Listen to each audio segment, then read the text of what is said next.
Welcome to the WWH show. This is a show that asks a series of why, what, and how questions on topics that have national, regional, and global significance and implications. Today we have such a topic to talk about, innovation, and we have the right person right here. The theme of the discussion is why innovation is a must in the 21st century.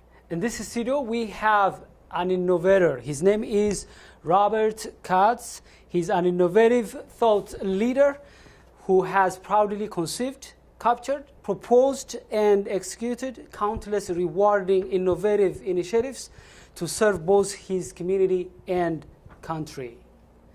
Robert served 10 years as a principal business development strategist for a number of major corporations, including Lockheed Martin.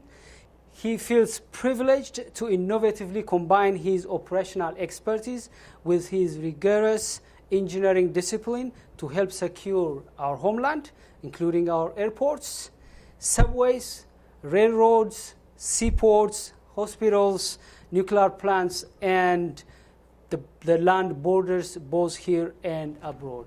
Rob, thank you very much for coming. Thank you so much. It's an honor to be here. Yeah, you're the right person to talk about innovation, and I'm excited. I have cut out so many of your qualifications. I'm glad you did. So I would like to ask you, with which companies have you worked with? Well, I've been very privileged and blessed to have supported quite a number of world-class organizations.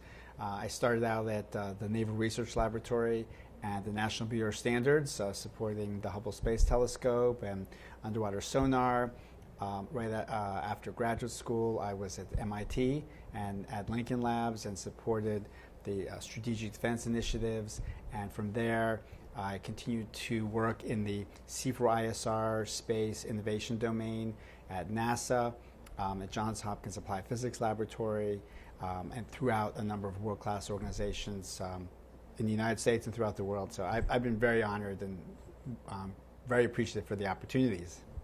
You traveled quite a lot. Which countries have you visited? Well, unfortunately, I've I visited more airplanes than I did countries, it seems like. But of course, in addition, all over the United States and all over Canada. I've been to Asia, to a lot of work in Japan, in Hong Kong, in Malaysia, and Singapore. Been privileged to be in India and support a lot of initiatives in India.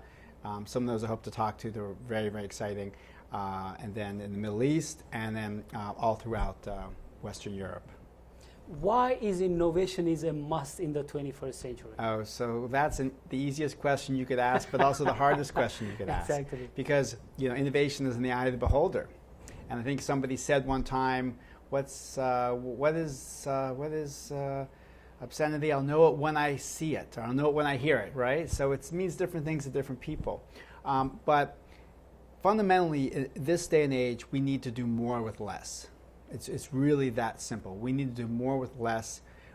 The world is changing faster and faster, more fast than it ever has before, and we also need to change and adapt as the world around us is changing and adapting. So innovation is very helpful for you to change and adapt to the world that's changing fast. Yes, exactly. And it's the opportunities are changing, the situation's changing, the challenges are changing, and fortunately the tools are changing. So we need to take and combine all of that, connect all those dots, and be able to be a change agent within ourselves and our organizations and our families. So in the 21st century, you mean that to succeed and thrive, we need to be innovators. Otherwise, if we don't have that competitive and comparative advantage, it's going to be very hard for us to compete in this fast-paced century. Right, to compete with, and not just, I'm not talking on a strictly business environment, I'm talking day to day. I mean, every day when we look at, the planet isn't getting any bigger, right? The resources aren't getting any more abundant, but there's getting more people. So how do we utilize those resources in more efficient and effective ways? People think that this is technology, but it's really not necessarily at all technology. When we think of innovation, we need to go beyond just technology. So innovation is almost a household name. Everybody knows about it and everywhere you hear about it. But why it's not happening every day and everywhere? It's really very, very simple, and it's a little controversial. So the reason it's not happening is mostly from complacency. In one word, complacency. And you're supposed to ask me, well, Robert, what do you mean by complacency? Yeah, what's mean complacency? That, in many ways, necessity is the mother of invention. Like that. And when there is true scarcity of resources, when there's true threat, when there's true challenges, then people just naturally think of ways to be innovative. But many times you become a victim of your own success. When a person is successful, when a company is successful, when a civilization is successful, when a nation is successful, when a continent is successful, although that success could be temporary, you tend to enjoy that success and stop innovating. You don't see a threat. And there's some neuroscience that actually supports this, which I can talk about if you want. Yeah, tell us a little bit more. Sure. On that. So, the way our brain is wired, right, whether we like it Yeah. or not, is that we respond to threats. Our mind is programmed through neuroscience to be 7 to 8 times more eager to eliminate a threat, right, a threat to our life, for instance, than to seek pleasure or seek a positive. Okay, so if you think back in your life, unfortunately, you remember the bad times more than the good times, like when you did something wrong, right? Exactly. Your boss could have said every single day how wonderful you are, and one day out of 5 years, you did something wrong. They mentioned it to you. You remember that. You remember that, right? You went to work every day, went to school every day as a child, uneventful. The one day that the bully beat you up, or the one day something happened that wasn't pleasurable, you remember that. Well, there's a reason you remember that. You sometimes you hear your wife or your girlfriend, your significant other say, "Oh, you always remember the bad parts, right? You always remember bad." That's sort of the way our brain's wired. How we are wired. Because that's a survival trait. That's how we stay alive. Our brain, we can't remember everything. So our brain prioritizes the negative. So when we have all the abundance that we have in our lives, and we have all the success, it doesn't drive the need for innovation. And so unfortunately, basically, as I said, complacency, right, has dampened somewhat the innovative spirit. So the precondition to innovate is necessity or need or challenge or threat. So there should be a trigger for an organization or an individual or a society to try to innovate. Exactly. And so what we do is, and I talk about this and I teach this when I try to get companies and people and organizations to innovate, is sometimes we actually have to create the threats. We have to create it so that our mind, we trick our brain. It's proactive than waiting until the trigger happens. Yes. So we trick our brain, right? We have to trick ourselves into getting into that mindset. It's sort of like that if you have a deadline, right, you typically wait till the last moment. You go, oh, I should have started this earlier and I would have done great. Well, maybe not, because you probably wouldn't have started earlier. So that deadline kind of triggers that, and you get all these great ideas, and so that deadline creates that threat, and without that threat, you don't get that inspiration because you just don't have that need. I know you are a speaker and a keynote speaker and also a consultant. So how do you help your clients, for example, to create that atmosphere where they create kind of trigger for them to innovate? So can you give us an example or kind of simulation, how that could happen? So that's funny you mentioned simulation, because that's a lot of what I do. Is I take and like to connect many of the dots in many of the fields I've worked in. So I've actually done simulation and wargaming, modeling and simulation of satellite networks and of organizations, and I can use that and bring that over to the innovation arena to be able to look at how we create those models. So what we do is we actually we simulate a threatening environment. We simulate an environment where you're going to lose your job if you don't think of a good idea. You're going to lose this marketplace. You're going to lose this opportunity. And we really try to create a simulated environment as much as possible, somewhat isolated from the real world, to kind of teach them this. One thing I've done in some of the largest companies I've been in, like Lockheed Martin, is set up incubators or innovators within that company. So a standalone company, a standalone organization within that company that had its own budget or not, and its own people, and was isolated from the mothership, so to speak, so that it had sort of a sink or swim mentality. And that's how one way to create innovation is sort of isolated from all those resources, and be able to simulate that particular threat. So another technique that we use is to look and look at resources you can access. So we hear typically a lot of people say, oh, you hire people that you like. You hire people like you. We have a culture and organization. So that's actually puts the damper on innovation. If everybody thinks the same, then where are you getting people to question and to think of new ideas and to help you inspire, or to say, well, that doesn't make any sense? So you actually want to break that mold. You want to hire people that you don't like, people that aren't like you, people that don't fit in the culture, because that's what's going to help drive that innovation. By the way, different organizations, for example, Google, they have a way of helping their people to innovate. They give them a fraction of their time per day to innovate. Universities, they create an environment where you publish or perish. So it's very important for organizations or societies to create that environment where their people have some incentives, or you could say consequences if they don't innovate. So do you appreciate that kind of environment where people, if you're not innovating, you're not with this organization for long, or you may not have some kind of so it depends, because different people can contribute to an organization in different ways. And so that's another thing that we have to appreciate, is the value that the people give. Not everybody is going to be the people that generate the ideas themselves, right? Some of the people are the ones that are going to ask the questions, or some of the people are simply going to be the ones that squash the ideas that aren't good. So everybody plays a role. And obviously, I do agree with giving people time and space. Google has the luxury of doing that. But if you kind of look at where Google came from and realize how, obviously they're a prime example of innovation. If we look back and we think of when Microsoft was growing, and between Microsoft and Apple, we kind of said, oh, who's going to win? Who's going to win the PC wars? Who's going to win the operating system war? And we were thinking of, it might be Sun, might be Linux, might be IBM. And Google came out of nowhere, right? Because they changed the rules of the game. They didn't say, I'm going to play by the desktop game to play the operating system game. They came out of left field and said, I'm changing the game.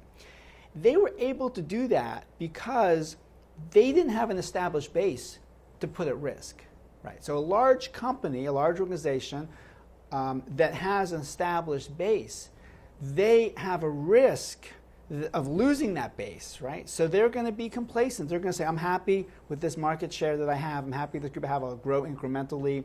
But there's no reason to put that at risk. So even though they may have been innovative to get to that point, they stop being innovative once they have that established base. Where a company that comes in from the flanks or left field, literally, doesn't have anything to lose. So they can take those risks.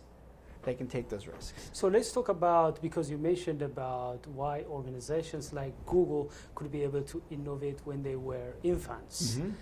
So why some organizations innovate and succeed, why others are not being able to do that? So what are the factors that differentiate between innovators and non-innovators? Right, okay, so there are many. That's a complex question, but it's a very good question. That, again, once they grow to a certain point, that they have that established base of people that, again, they're hiring people like themselves, right? Because they can. It's sometimes when you're growing, you kind of take whoever you can get, who's ever willing to contribute, and then you become very choosy, very picky. If you know at some of these the larger companies, the process to get in the door is very rigorous. Well, what that does is that creates a certain homogeneity. And when you have that homogeneity, it dampens that innovation because you don't have that diversity. The diversity is what helps spur that innovation. So just think of a prime example. What's one of the most glaring examples that we have where diversity and heterogeneity spurs innovation? Can you think of it? Yes. What? Maybe I missed your question. Okay. So the best example of an organization where heterogeneity, right? Heterogeneity, where people are different, diversity creates innovation, is the United States of America. Yeah. I mean, that's why we are so innovative. We are so innovative because we have people that come in that there's no status quo to break. I mean, they're coming in with their existing experiences and melding that with other people's experiences, and they have this diversity that just spurs innovation through asking questions and doing things differently. And when those all come together, you get the most innovative country that has ever existed because of that diversity and immigration. And but at an organization where they've grown to a certain point and it kind of levels out, they hire people they hire people like them, they have a certain culture, they have to fit in, right? It has to be a good fit. Yeah. At that point, once they do that, whether it's a small organization or a big one, that dampens the innovation. So when we talk about, for example, you mentioned the United States, the best country in the world when it comes to entrepreneurship spirit. That's because of so many factors. One of the factors is the Constitution, which empower the individual, the freedom people have to view whatever they think, and also the organizational structure, which is decentralized, like the federal government, the local government, and so on and so forth. And also the system itself. The system, rewards you when you innovate. It protects your patent rights. The media exposes you. So and diverse people, as you mentioned, that contributed for the United States' innovative power in the world. That's why I always tease people when they tell me that, the United States is going to lose her superpower. I say that she may lose if she loses her entrepreneurial spirit, but as far as I can tell is the United States is working more and more and allowing people to innovate more, and I don't see that happening in a short period of time because of this one factor. Of course, there are other factors too. Right. No, I couldn't agree more. I think that we have it in us now. I do see that it's slowing down a little bit, and although we have a lot of startups and it's become very, very active in the startup, a lot of the startups, if we look at there's not really true innovation there. But we have to make a distinction. Technology is not necessarily innovation, right? We have to look at what are the outcomes. So innovation is how do you reach an outcome in a better, faster, stronger way. It's a tool. Right, exactly. So if we look at, for instance, STEM is critically important, and it can be a catalyst for innovation, right? And it can be a mechanism for innovation, but it doesn't necessarily in and of itself create innovation. We still have to have people that think about how we use that. So, and I'm specifically talking in schools, so not everybody, has the ability to study in math and science. But that doesn't mean they can't be innovative. I mean, that doesn't mean they can't think of new ways of doing things. That, if we look at that, that doesn't mean they can't take one model and apply it to another. So, I mean, for instance, one of the most innovative and successful companies in the fashion world is Rent a Runway, right, where women can rent a dress, right, for an evening gown dress. And it's crazy. They're making tons of money, and it's empowering women to be able to feel good about themselves, having a new dress for a fraction of the cost. Well, I mean, that's so obvious. Men have been renting tuxes for centuries, right? So it didn't take a technology leader to figure out that, well, if men can rent a tux, then so can a woman. But that's innovative. I mean, it's very, very innovative to think of that. Uber, right? Uber, although it's catalyzed by software, right? So they call themselves a software company. Yeah. But the actual business model isn't a technology. It's simply saying, well, let's look at the outcome that we're trying to produce. We want to get somebody from point A to point B. That's the outcome. We have various options of doing that, right? They can rent a car, they can own a car, they can buy a taxi, or we can somehow have a sharing type of model. And so they looked at how we can take what we have and apply it in a different way. So that's innovation, taking what you have and applying a different way, not necessarily technology.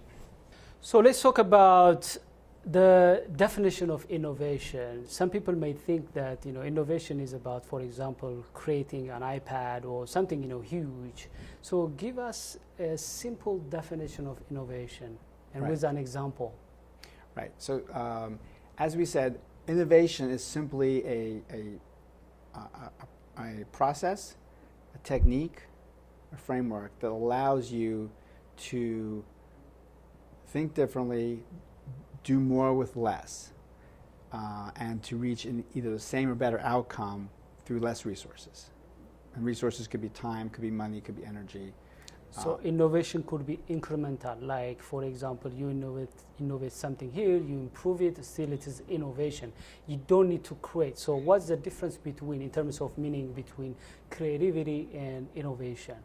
Oh, so that's a very good question. So we think of creativity as sort of maybe the catalyst that thinks of the idea, but it doesn't necessarily solve a problem. So innovation has to solve a problem, right? Has to produce an outcome. So for instance, a beautiful painting could be very creative. A poem could be creative. Not necessarily would that represent innovation, because it's not necessarily solving a problem, it's not meeting a challenge, overcoming a roadblock. So basically innovation, as you said, is, necessity is the mother of innovation. Mm-hmm. So unless you solve a problem, it gives sense, because as a person or an organization, if you're not solving a problem, or unless you are meeting a need, or unless you are bridging a gap, you're not actually doing anything. So innovation should be tied with solving problems, meeting needs, right, bridging gaps, and so on and so forth. Right, and that's part of the essence of what I teach to any of my students or clients, is that you're looking at the outcome it produces. You're looking at the outcome. So it's not just doing something for the sake of doing something.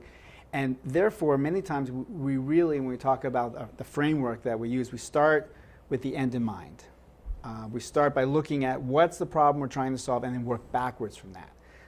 Therefore, it's not a matter of taking a technology or taking a creativity and trying to figure out who wants it, who needs it. We actually start with the problem and work backwards. What are the factors that are very important for people to innovate? We mentioned some of them, but I just want you to give us, the 1, 2, 3. Yeah. Sure, absolutely. So I've developed a framework that we apply, and it's expandable, so that we can take and pick and choose from the various steps what makes sense for that particular organization. So I'll be happy to go through those steps. I would be happy. So first, the one we have is instigation, right? So something that's saying, oh, there's an issue here, there's a problem, there's something. So some kind of stimulus that's saying, oh, there's something needs to be solved. And many of these cases have to do with that challenge we talked about, right? So then there has to be inspiration that says, oh, I have a mindset that says that, yes, I'm a person that can try to solve this problem. So the third step is investigation. So I'm going to look and try to see what's the root cause of this challenge, right? What's the root cause of this problem? So is it a technology problem? Is it a process problem? Is it a mindset problem? Is it just we haven't thought of a new way of doing something? So we then gather the fourth I, information, right? So we want to gather enough information about that root cause that's causing that problem, so that we can then get to the next step, ideation, where we think and we brainstorm the ideas. This is really among the most important, if not the most important part. And this is where that diversity comes in, because we want ideas from many different people, many different backgrounds, many different cultures that go into that problem. People who think out of the box. Right, exactly. So, we've had programs for years where we said, the house is owning a house is the American dream, right? If you heard that, you come to America. The American dream is owning a house. Who says so? We need to get in the mindset where we ask questions. We always say, well, why? Why should that be the American dream? That's really sort of concocted. It's not really true, and not very many cultures have that. there's a lot of unintended consequences by looking at the dream as having sort of this wooden structure with windows and stuff. It reduces your mobility, increases people's debt. It lets them, reduces their agility. So we have to ask questions. Well, does that really make sense? So the next, after ideation, right? So then we pick an idea and then we implement it. So implementation, right? So that's the next I in our series. So then when we implement that, we isolate, right? To be able to examine its success. So we have the next I is isolation. And then we want to nurture that idea. So incubation is the next I. And then once we have success in that isolation and we've incubated that idea to a certain critical mass, then we integrate it into our existing business processes, to our existing culture, into our life. And then the next to the last I is iteration, where we then look at how we can possibly improve and fine-tune and tweak and nip and tuck at that idea. And then that gives us the last I, innovation. I like this framework because think about it. Once you have that innovation, you isolate it and you make sure that first it works at small scale before you scale it up. Exactly. And also you iterate it and make sure that it is improved and so on. So it's a very, would you please one more time just tell us just the names of the, sure. the eyes. So first, how many eyes we have? Yes, so the eyes have it. So we have instigation, inspiration, investigation, information, ideation, implementation, then isolation, incubation, integration, iteration, and then innovation. Innovation. It's great eyes. Yep. So now we are convinced that innovation is very important for us to succeed in the 21st century as an individual and an organization. And we actually in any century. In any century. I mean, you think about when they were hungry and cold in the caves, they innovated and created fire. Yeah. Right. Yeah. And it also kept the saber-toothed tigers away. And if they weren't hungry, if they weren't cold, and they weren't in danger of saber-toothed tigers, would they have invented fire? Would they have to? So I always say like this, change has been there, since our history, since our civilization. The same way, innovation has been there. The only difference I see in terms of change and innovation is the pace quicker. Actually, exactly what I was going to say. Yeah, there are many factors that contribute to that. Technology, globalization, information flow, so many factors contributed to quicken the change pace. The more it quickens, the more you have to be also innovative. So in our case, back then when you had the dinosaurs and saber-toothed tigers chasing after us, the threats changed very slowly. Yes. Right. So then the innovation life cycles could also be slow. But now our environment is changing at such a rapid pace that for us to keep up, we also have to innovate and at that same speed, at that fast speed, and that's what we're not doing because unfortunately we're becoming sort of isolated and we aren't seeing the threats. I mean we're too comfortable. We're way too comfortable. Yeah. Companies are too comfortable. Companies have safety nets. I'm not against safety nets. I know it's a little controversial, but the companies have safety nets. People have safety as well. They should, but the problem is that mindset, right, keeping that in your mind, prevents you from taking some of the risks that you really should take to create that innovation. So let's zoom in and focus on an individual. I'm convinced that innovation is important, and I have seen the frameworks, and I'm convinced about the benefits. Good. Now, so my job is done. Yeah. How can I become an innovator? Okay. For example, me today. How can I start to be an innovator, or someone who's watching you? Well, for you, I don't think there's any hope. So forget it. Because we're friends, so I'm gonna come to you and get All right. So there's a few techniques. There's a few very, very simple techniques. So one, we said that when you're comfortable and there's no risks, that we don't have that necessity that creates that need. So you have to fool yourself, right, into thinking. Fool yourself. Right. So fool yourself. So create deadlines, create parameters, take away, lock up your food, your closet, your pantry one day, and say, I'm only gonna, I only can eat what I don't have anything. I'm starting from zero, right? I don't have anything. Don't really fire all your employees, but lock them away, right? And away from you, so that you're by yourself, and it's just you. And when you're faced with those challenges, right? It's amazing. Like you think of the Survivor shows, right, on TV. Right? I don't own the TV, but when I'm in the gym, I see it up on the screen. Myself, I don't own TV. Right. So they create incredible innovation because they're in the jungle with nothing, with absolutely nothing. So you need to fool yourself into thinking that you don't have enough time, you don't have enough resources, you don't have enough money. People do that as well. They take and their paycheck goes immediately to an account that they don't have access to, right? So they're essentially starting from nothing, and I like that. Your brain just has to think of how am I going to survive? You have to survive. You have to scare yourself into that survival mode. The other is that you start to ask questions. Like you don't take anything for granted. You say, well, why? Like, why do I have to? So, if you want to go someplace, you have to buy a car. Well, like, why? Why can't I just, like that? There's a car there. It's going there anyway. Why can't I just, and Uber that ride? Or, why don't? So, you have to have this operating system on this PC. And then someone, you really should ask a question. Well, why do I even need a PC? Why do I need that, right? So ask questions of everything. Question everything. You also, of course, implement my framework and have the framework where you start to look at outcomes. And you focus on outcomes, right? Not on the process itself, but on what that process will give you in terms of outcomes and how can I reach a better outcome. That's what we need to focus on. So, again, the computer is a good example.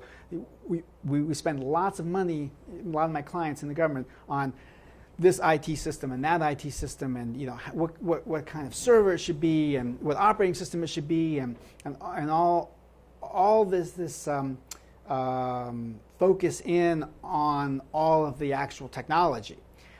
But there's very little focus on what are they actually using that technology to do? What outcome are they trying to produce? Right? Are they trying to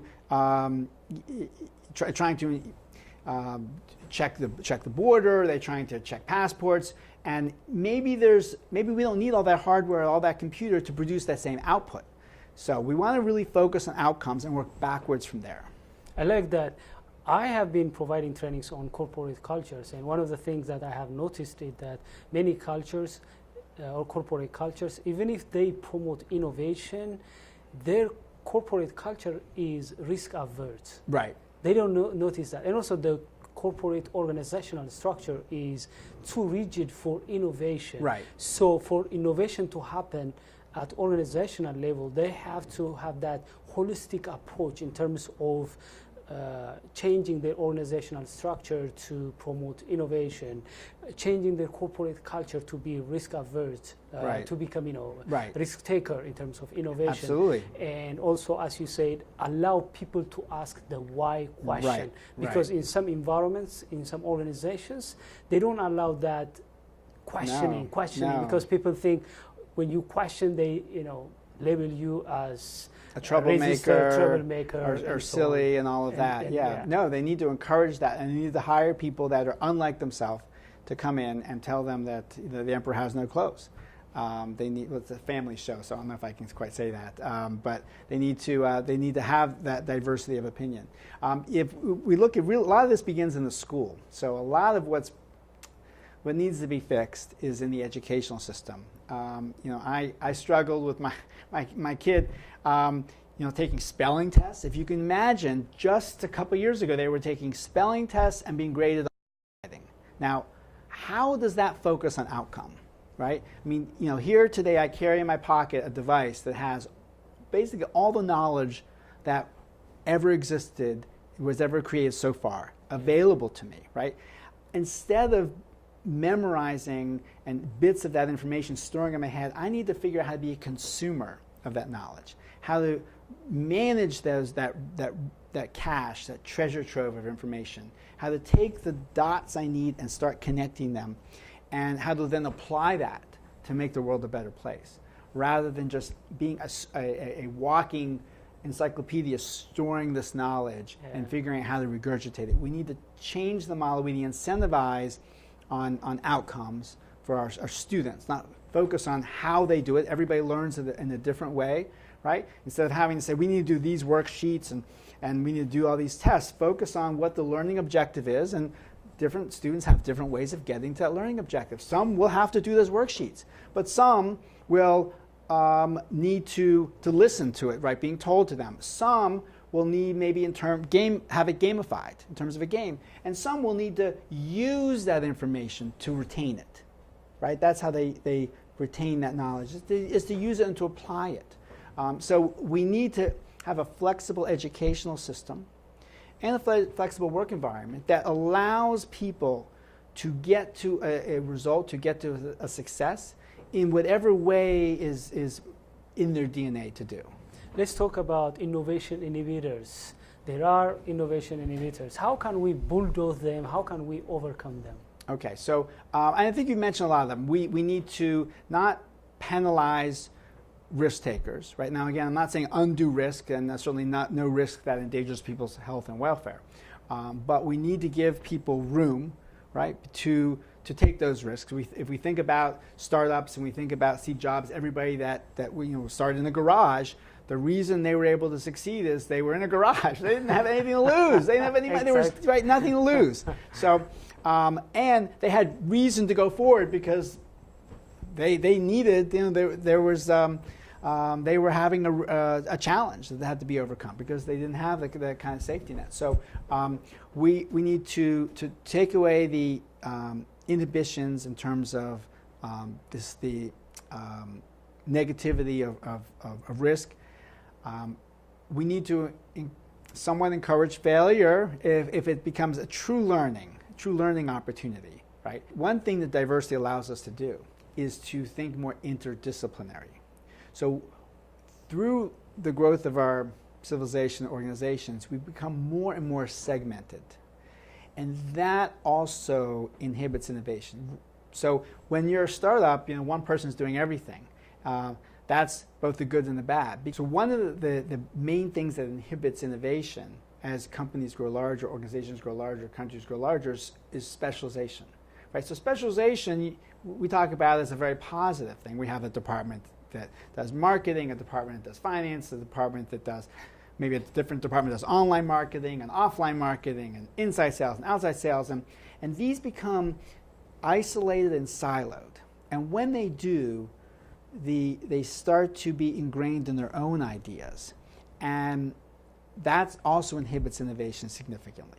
So the more that we can cross-pollinate and be interdisciplinary with our approaches to problems, the more we can have creative and innovative ways of solving them. I mean, in the study of science in the human body, we were over-specialized now on the different systems, right? Yeah. So, you have a problem with your heart, you go to the heart doctor. Your problem with your lungs, you go to lung doctor. Your problem with, your eye, you go to an eye doctor. And these doctors are over-specialized in this particular system or subsystem, and sometimes it's just down to a particular protein, a particular small part, this particular valve or something. But, nature didn't make us that way. Nature made everything connected. And when we don't look at our body holistically, for instance, we can't really see some of the underlying, maybe single disease process that's affecting the brain and the heart and the lungs and the eye. It may be all connected, but we don't see it because we're over-specializing. So similarly, in organizations, when we over-specialize, we miss the big picture. So we need to have more interdisciplinary teams. We need to have people that work together, that break down and smash the silos so that they can create innovation to go after those problems. I really enjoyed our discussion. I wish we have time to further talk about it. We don't? Yeah, because of time. Okay. So is there anything you would like to say to our clients? No, I just say that Last word? I am very much appreciative of this opportunity. I always enjoy speaking with you. Thank you. There's many, many smart people have sat in this same seat. You are one of them. I'm standing on the shoulders of giants. I'm very privileged to be able to have this opportunity to speak to your wonderful audience throughout Washington, throughout the U.S., and throughout the world. And I just encourage everybody to put on their thinking caps, to roll up their sleeves, to get out there, get their hands dirty, be innovative, and burst those bubbles. Thank you very much. I really appreciate your being. You could be anywhere in the world, but you are here to share your stories, That's my luck. experience. I'm lucky. So thank you very much. Dear our viewers, I hope that you have enjoyed our discussion about innovation. I believe that you have been an innovator, but today you have been encouraged and motivated and inspired to innovate more. And you got a framework, you got so many ideas on how to stop inhibitors and how to create an environment, especially pressurizing yourself, or rather creating an environment where you innovate to better your life, to better your community's life, and to better your country's and your organization's life. I hope that you get so many insights out of this program that you may use in the future. Thank you very much for watching.